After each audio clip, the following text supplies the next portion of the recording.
Hello and welcome to what I've just been told is episode 18 of the Lucy and Tim show. Common sense occasionally, comment about care always. So I'm joined by Lucy. Just Lucy. We were going to have a special guest, but they had better things to do. So, Lucy, how's things with you? They're really good, yeah. Life's really good. It's really calm. It's really chilled. I'm really good. Okay, that's interesting. I see you've been posting a lot on LinkedIn recently. I don't know, have I? I didn't think I have. I think I've only posted a little I bit. think I think you're taking advantage of the fact that you're allowed to post and you're not in the LinkedIn naughty corner because you were, weren't you, a few months back?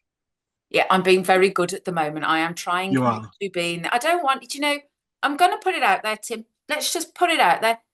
LinkedIn is tiring me at the moment. Is it?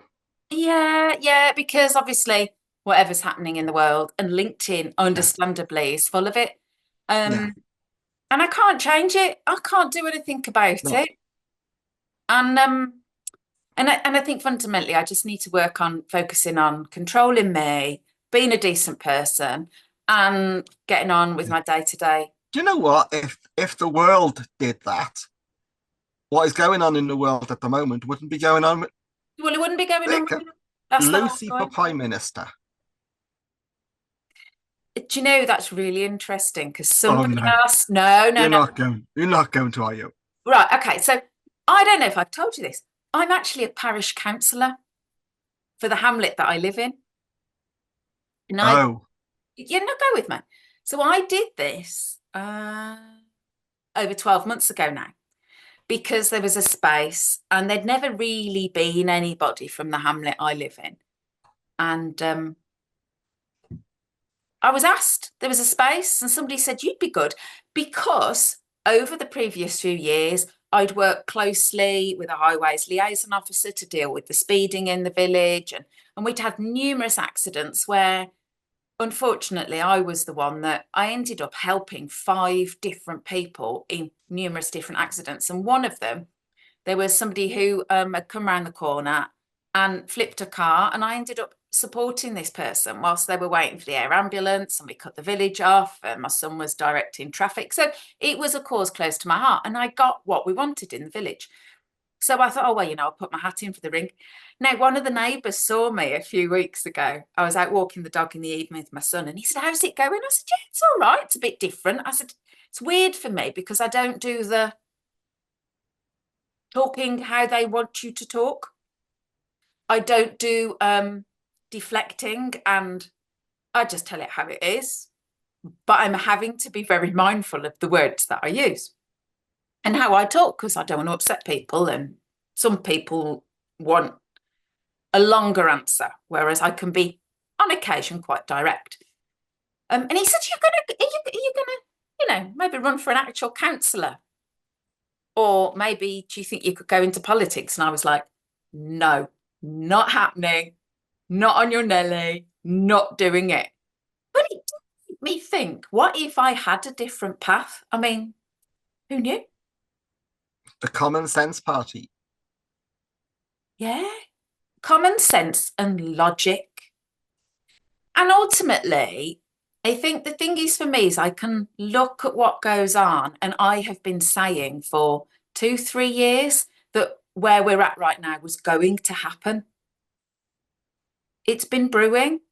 And if we look back in time, we can see what happens. We just have to look back to see forward. I mean, that was Churchill that said that. Was it? That's very philosophical. So there So you go. maybe Lucy for Prime Minister. Don't think they cope. We talk too much common sense. I just don't think they cope. I mean, yeah, I don't know. I don't think There we they are. can.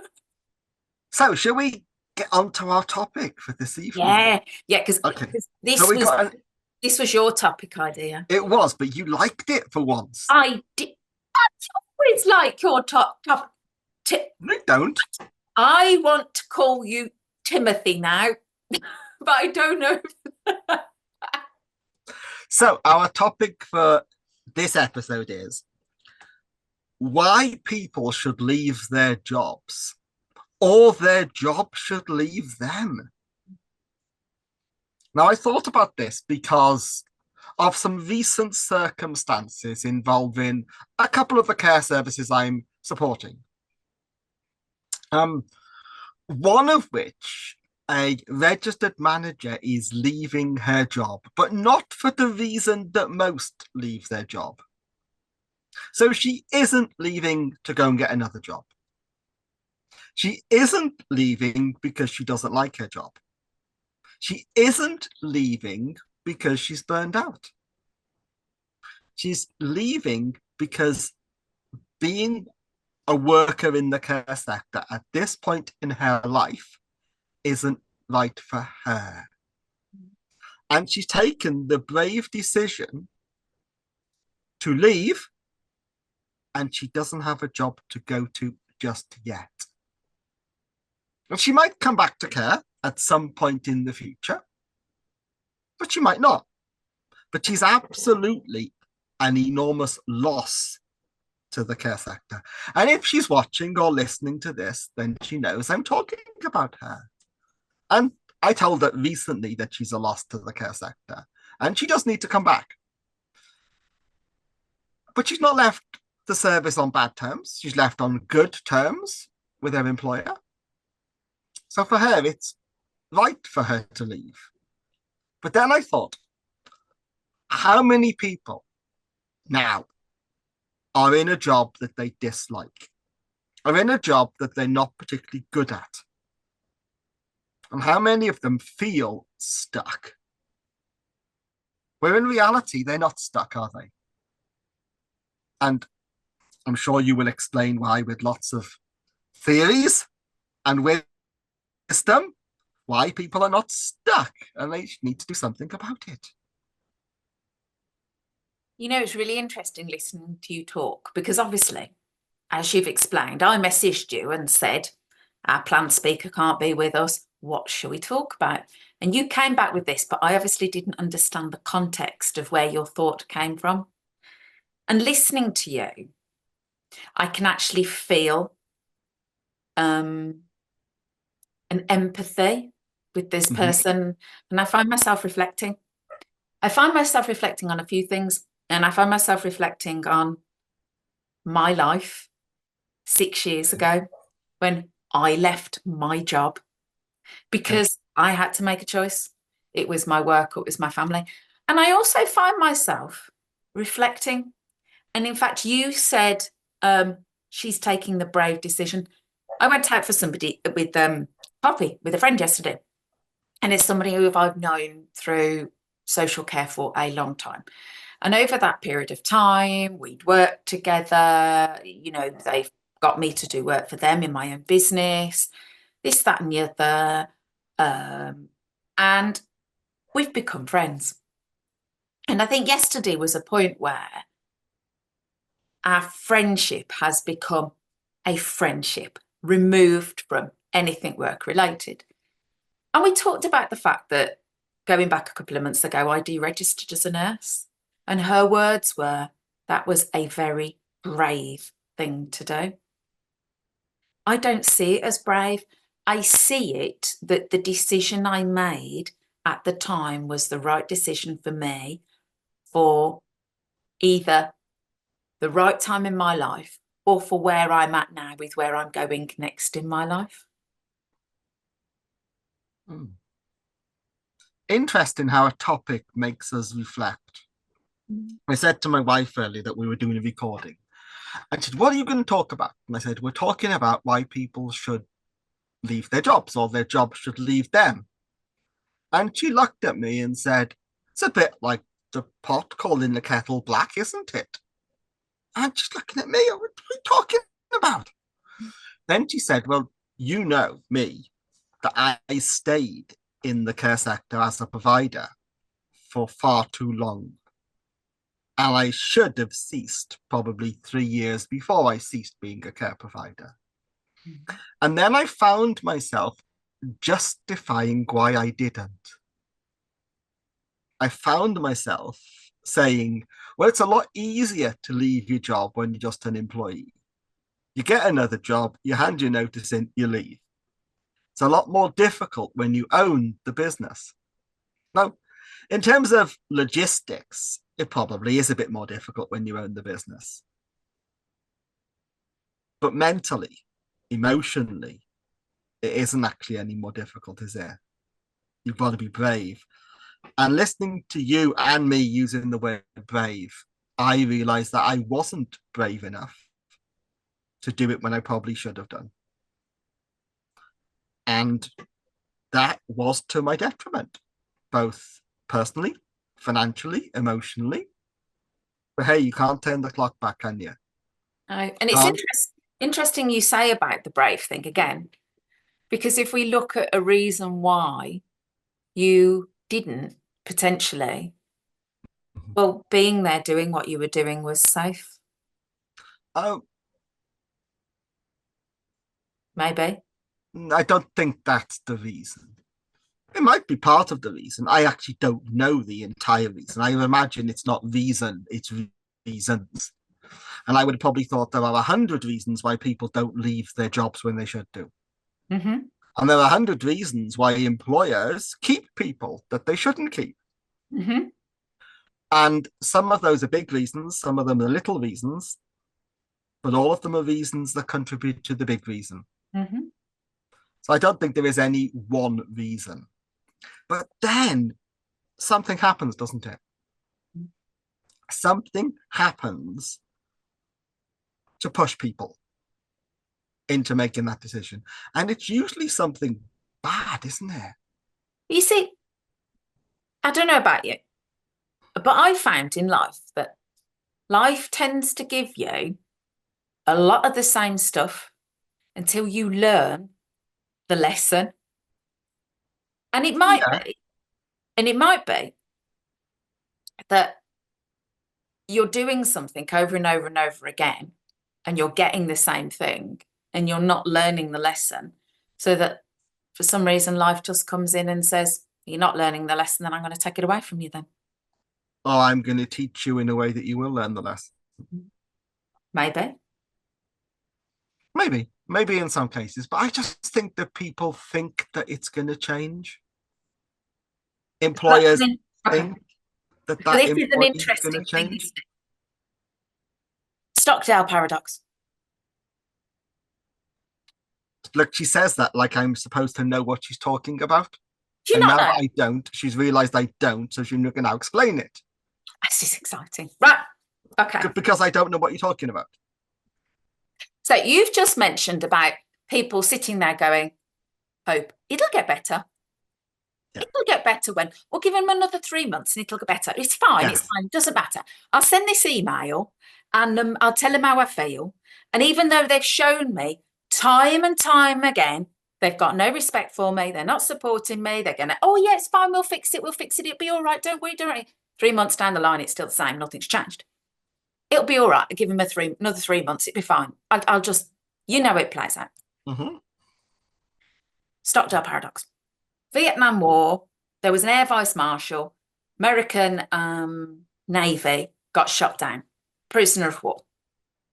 He was treated appallingly, and he did everything he possibly could do to scupper his captors and how they wanted to use him for propaganda videos and all sorts. At the end of the war, he came home.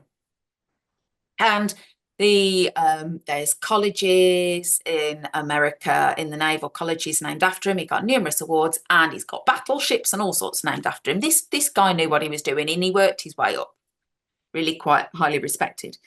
And a journalist said to him, he said, why did you get out and others didn't? And he said, because they only held on to hope. He said they'd sit there and go, it'll be fine, we'll be home by Christmas. And Christmas came and went and nothing was better. Okay. And then they'd say, oh, well, it'll be all right. Be Easter, don't worry. And Easter came and went and nothing happened. They were still there. Yeah. He said, and then next time, he said, they spirit broke. They broke. He said, but the difference for me was I accepted the reality for where it was right then, which was not good. Insert whatever you want to insert Okay. there. yet I didn't let go of hope.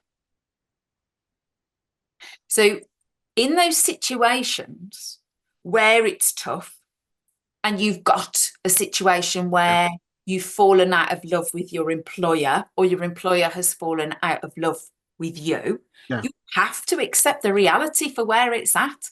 And you have to sit there and go, okay, and it will get better. Yet we're not quite sure which way we're going to make it better yet.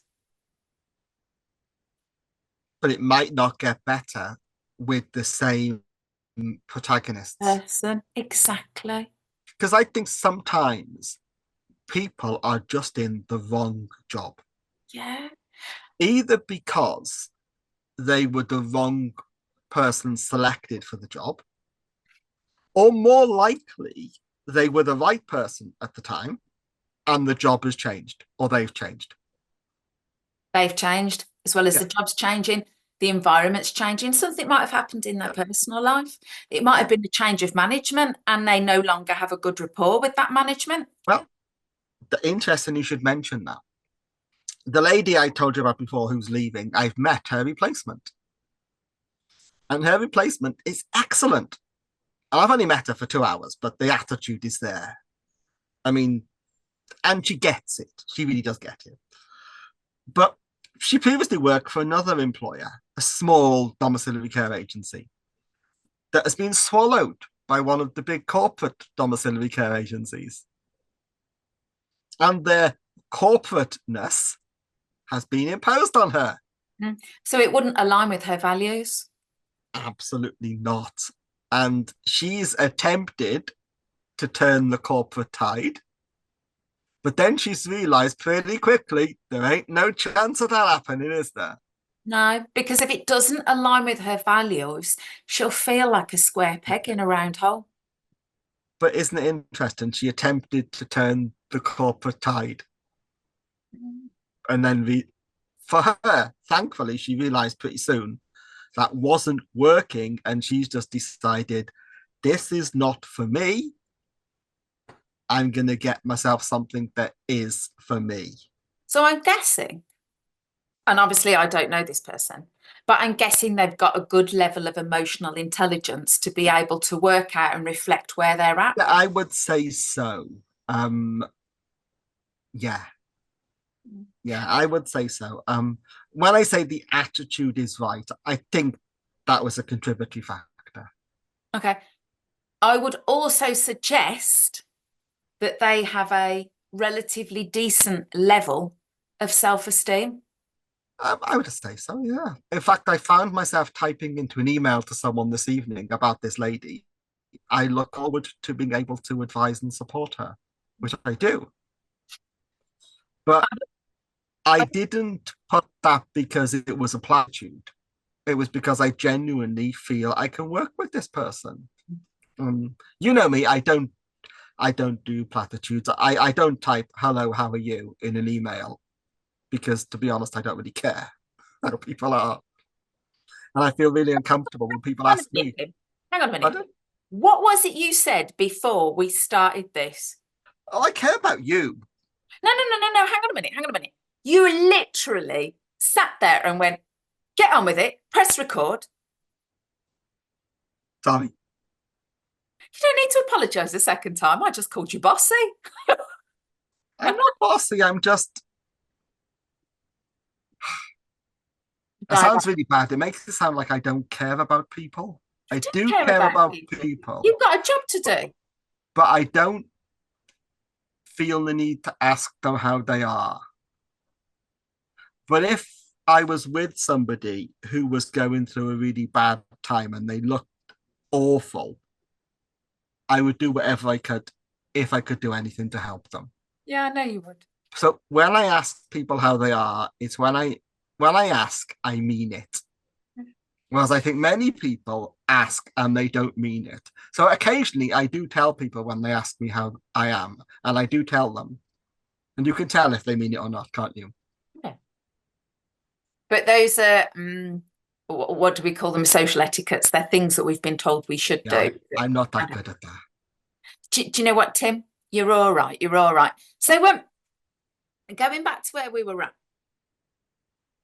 we know that this person's got, we think we're having a guess they've got good self-esteem. We, So, we're having a guess that they've got good emotional intelligence. They can kind of reflect on where they're at and think, hang on a minute, I don't quite fit here. What do I need to do differently? I would also suggest that they've got quite not just self-esteem, but a good level of self-confidence in the fact that when I left my job, I didn't have anywhere to go. My dad said, "Oh, what are you going to do now?" And I says, "Well, I suppose I better work for myself." And here I am, working for yourself. working for myself all these years later. And have you got the best boss you've ever had? She can be a bit of a pain in the backside sometimes. There you go. No, and that's true, that is, because fundamentally, I am my only person in the business. And yes, I Yeah. work with other people. But if there's a problem in my business, it's because my boss is just the problem. And do you get employee of the month every month? No, I don't, because some months I'm just not a good employee. I've got an employee, and it happens to be Sue, my wife, Okay. and she's not had employee of the month award for about 3.5 years. So do you think she should leave her job because it might not be, about the employer Nah, not being the best? nah, because she loves her boss. Yeah. Yeah. So there is interesting, isn't it? So you've brought up an interesting point. She's What's that? stopping in her job because she loves her boss. Maybe not because it's the right job for her to stop in. To be honest, I don't think she really cares. Probably. But and I'm sure she can kind of tell you when And you're not being the best boss. besides, Um, without her, I'd be in a right mess. I wouldn't know where anything is, would I? but no, you wouldn't. So do you think some people stop in jobs because actually they're there and they've made friends and they like it and Absolutely emotional attachment. So maybe emotional attachment is the enemy of emotional intelligence. you know, I remember many years ago, This century or last century? this, this. Okay, Now I had to do a bit of calculation in my head then to see I how did. old I You do. was and where we were at. Yeah. And I had been, I'd just been put in the company I work for, I've been put in to cover an interim manager's job, which wasn't the role I was employed to do. However, member of staff didn't do as they should. It was a meds thing, da da da da da. Checked out their practice, did whatever I should have done back then. And I remember this person coming to me and saying, "Are you my friend now?" And I said, "No." Oh, and obviously my, direct Lucy went, "No, I'm not your friend. I am your manager, No. leader. And to be clear, I come to work to do a job, not to make friends."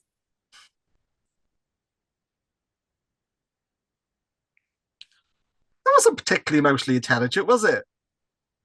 She got the message. Yeah. How long did she cry for? She didn't. Didn't She knew she? she wasn't my friend. I wasn't going to be manipulated by the, "Are you my friend now?" No, it doesn't work for me. That doesn't. You're here to do a job, so do your job. Who left first? She's fine. It's not a problem. Bet you didn't sign your leaving card. I didn't actually, because I just kind of just then, you know what it's like. You work for these companies and you're there one day and the next minute they're like, "Oh, you're not going there, go there." So I I see. just went somewhere else the next week, I think. I don't know. But my point is this: Yeah. she wanted me to be her friend. And she felt that she'd spoiled the friendship by screwing the meds up. Yeah. But the Yeah. point was, I'm not there to be your friend. I'm there So to do a job. And so are you. emotional attachment then, Mhm.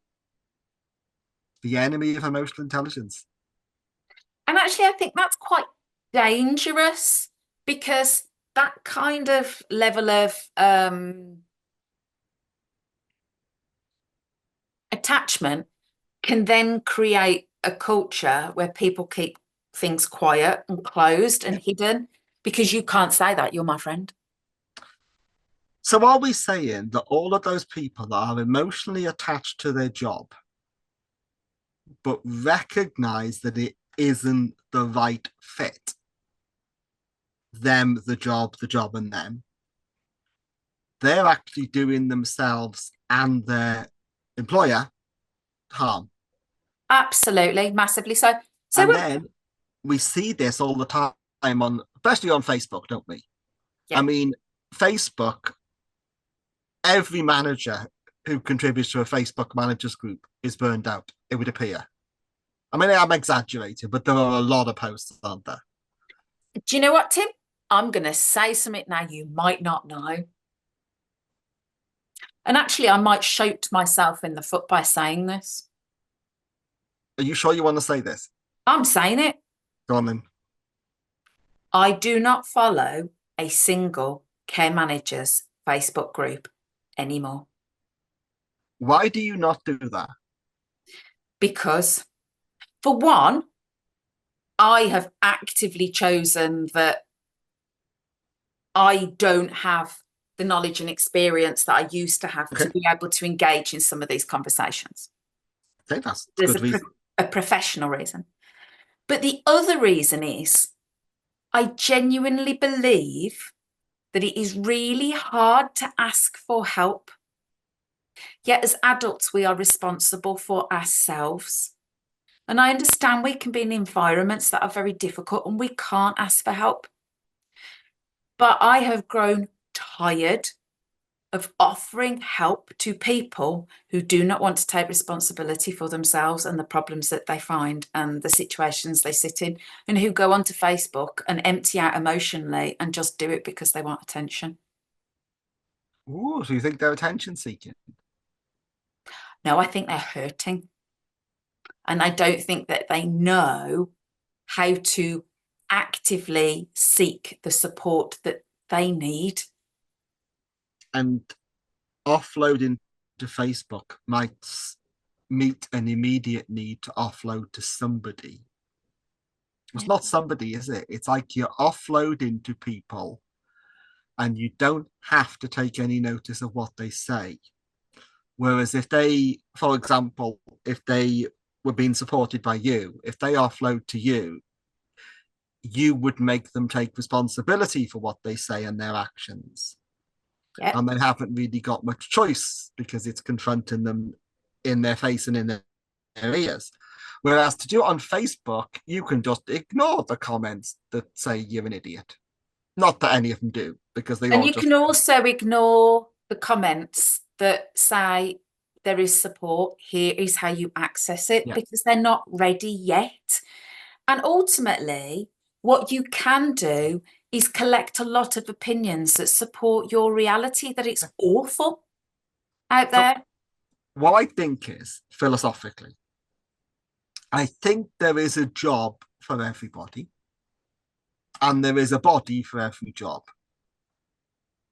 It's just that a lot of people are in the wrong job Yeah. And it could just be that they were in the right job yesterday, but and it's the the job's wrong changed job or they've changed. today. So maybe they and their employers need to be brave to periodically review, The are fit. you the right person, not just for today, but for tomorrow? But from an employer perspective, that's a very difficult conversation to have because it could be construed as constructive dismissal. Yeah, absolutely. So are we though, am I now saying that the employment law legislation in the UK is designed to keep in the wrong people in the wrong job? Potentially, but it's about how we ask those questions, isn't it, as an employer? Ooh, that's got me to thinking now, Lucy. That should have you thinking as well. Well, I'm sure you could. I'm fundamentally, sure you could help employers with that. possibly, but fundamentally, we have facilities like supervisions and appraisals where Yeah, but if we listen to the individual and they are in an environment where they can speak and be heard, surely the warning signs would be yeah, there. Yeah, but now you're living in the land of delusions because you're assuming that those supervisions and appraisals are actually done properly. Well, I'm assuming that they just happen. I mean, and not But just yes, ticked well, on a spreadsheet. you're assuming that they happen, and you're assuming that they're actually done properly, Yeah, but right? we do Well, common sense comment about care. You see, well, I'm going to make a common sense comment then. Most of your supervisions and appraisals aren't worth the paper they're written on. they're not. They're not. And if you think that we're wrong, then please challenge us by putting some comments or shout about us on LinkedIn. Prove us wrong, because I see so many of them and I'm going, this is just a missed opportunity. Yeah, and that's And the when I point. teach supervision, I say to people who are doing supervisions, you are giving your team member the most valuable thing that you've got, time. Mm. And if you are doing it just for the sake of filling a stupid form in and getting a date on your stupid matrix, then you too are stupid. That was a bit more controversial than you, wasn't it? That's sticking the neck out. She's gone quiet. Lee, I don't know that if it is, and I'll tell you for why. Somebody got in touch with me the other week and said, Lucy, I need to talk to you. Would you come and work with this service? So I had a call with this person and they told me about all sorts of things. And I went, that's a lot. Can do that. And they mentioned a figure, and I said to them, ever so sorry, but it's going to cost you a lot more than that. I said, and I don't think this company are ready yet. I said, and I more than happily jump on a call with them and they'll have to pay for my time before for me jumping on the call with them. And why did I say that? Because I knew full well that they weren't going to change.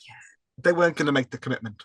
No, because And if they they'd wouldn't have have jumped, the problems that they got. They wouldn't have the yeah. weeds in the garden that they've got had they had got the proper commitment, the proper intention, the proper values. So if you were going to give some advice now to people who think that they might not be the right person in the job, or the job might not be right for them, what would you say to them?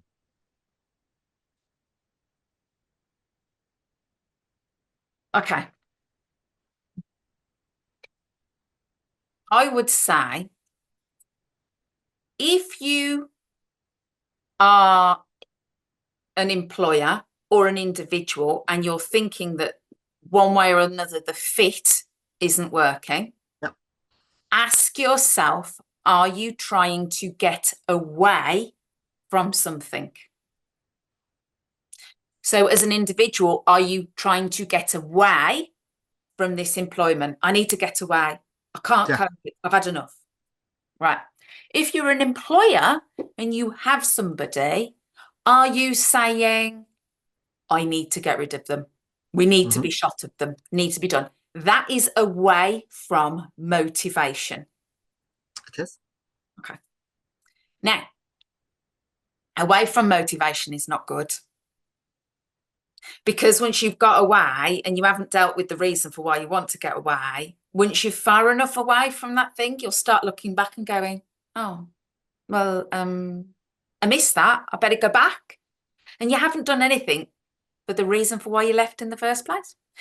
Now, if the individual were to sit there and say, like your brave manager, I'm going to leave my job because something else I need to spend my time on, something Yeah, else is motivating me toward it, like me giving up my nurse's registration, I'm motivated more by my coaching, my NLP, my making a difference in a different way. That motivates me so much more. It's not that I want to get away from being a nurse.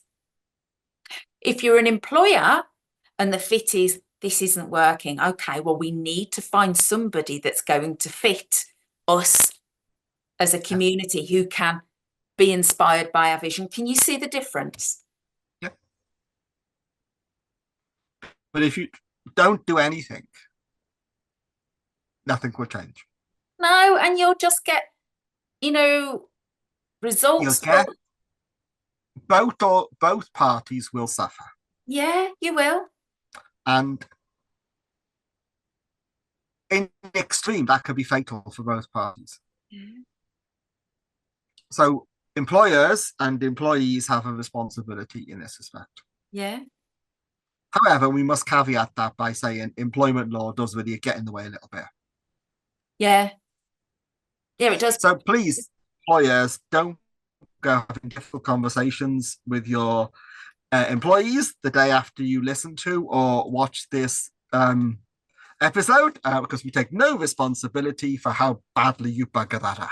No, none whatsoever. However, we would advise you to take competent professional advice, which in this respect of employment law, neither Lucy or myself would ever claim to be competent in employment law. I ain't got a Scooby-Doo. As Lucy said, neither of us have got a Scooby-Doo. So please take appropriate advice. However, we can advise people in common sense. And if you don't do anything, now it's going to change. Coaching to us in a year's time when it's as bad or worse than it is today. That was a bit blunt, wasn't it? We're being blunt, aren't we?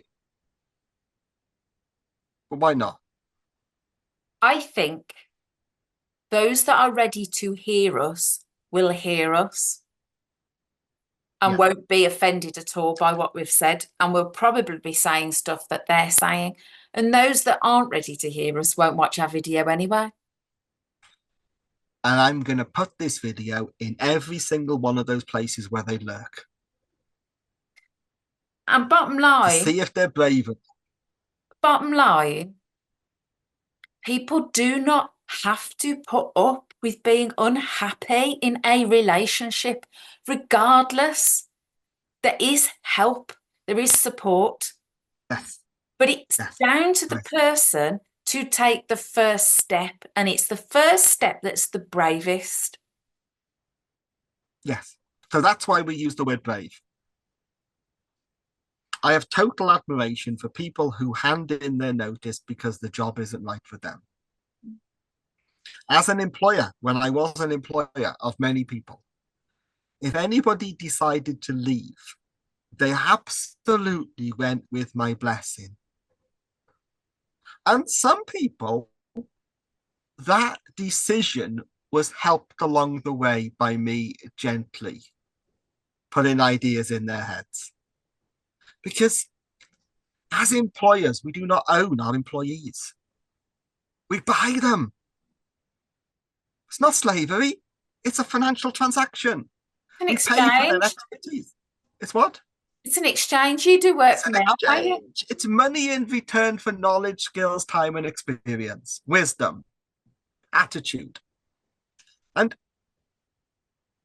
sometimes, as an employer, we are just part of people's career path. Sometimes we've got to let them go to let them flourish. Sometimes you've got to leave to flourish. Just as you left employment to flourish as a coach and NLP. Just as many of those people today you were thinking, oh, I hate this job. It's Tuesday, I've had a shit week. Is it Tuesday today or Wednesday? Wednesday. What Wednesday. day is it, Lucy? It's Wednesday. Wednesday today. I've had a shit week. I'm burned out. It's nearly Friday. Where's the bottle of wine? If you don't do nothing, nothing's going to change. And if you want annual leave next week, it's going to be just as bad when you get back. Do something about it. Might be horrible, might be painful, but in 6 months' time, you'll be so glad you did. And by saying do something, I'm not saying leave. I say do something about it. Because if you do nothing, nothing will change. Get help. What are we done? That's quite deep. This episode, wasn't it? We can do For deep. us, which have you noticed we're getting more serious? We're just getting more confident, probably. Do you reckon? I mean, we're tackling difficult subjects, aren't we? I think a lot of people are too fearful of telling it how it Yeah. is. in case it damages their brand. Yeah, and you know what? Those that know me know I tell it how it is. And that's why I get the results that I do. And those that know you tell it how it is. And that's why you help people get the results that they get. Absolutely. So before we wrap up, I'm going to do some advertising again, okay? Why are you? Yeah. Because I'm going to say, if you, I don't mean Lucy, she has to be part of it, but if you would like to be part of the Lucy and Tim show live, come along to the NEC on the 10th of October. That's really easy to remember, the 10th of the 10th, to the Care Show, where Lucy and Tim will do the Lucy and Tim show and sends comment about care live. And we're going to talk about workforce well-being and enablement. That's our loose topic, isn't it? So it's got to be something CQC related.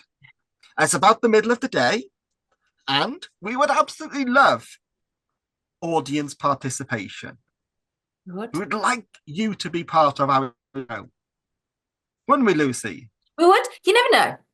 I might do my Annika Rice impression and get the mic and go around the audience and get them to engage and ask them And questions. if they're not sat in the audience, if they just happen to wander past, we'll do what we did previously. We'll just Chuck go 'em and in. grab people, right? So it might not be Annika Rice. Might be more press gang. Never know. And in It our works usual for style, young. it won't be scripted It in the works for slightest. children on TikTok, doesn't it? Going up to strangers and asking Yeah, them it something. It does. works on TikTok.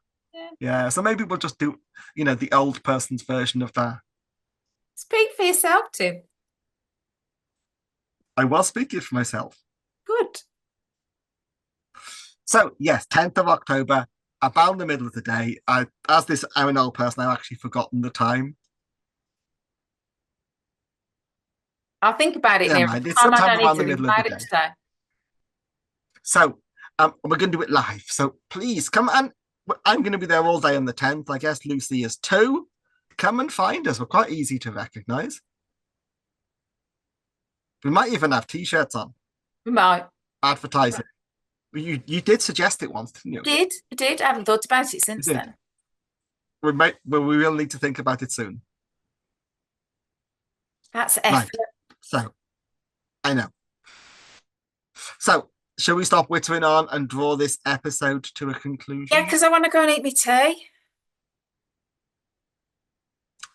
And I want to go and write an audit report. And have some strawberries from the fruit farm down the road. Very But I good. didn't pick them. That's no, I bought the already picked ones.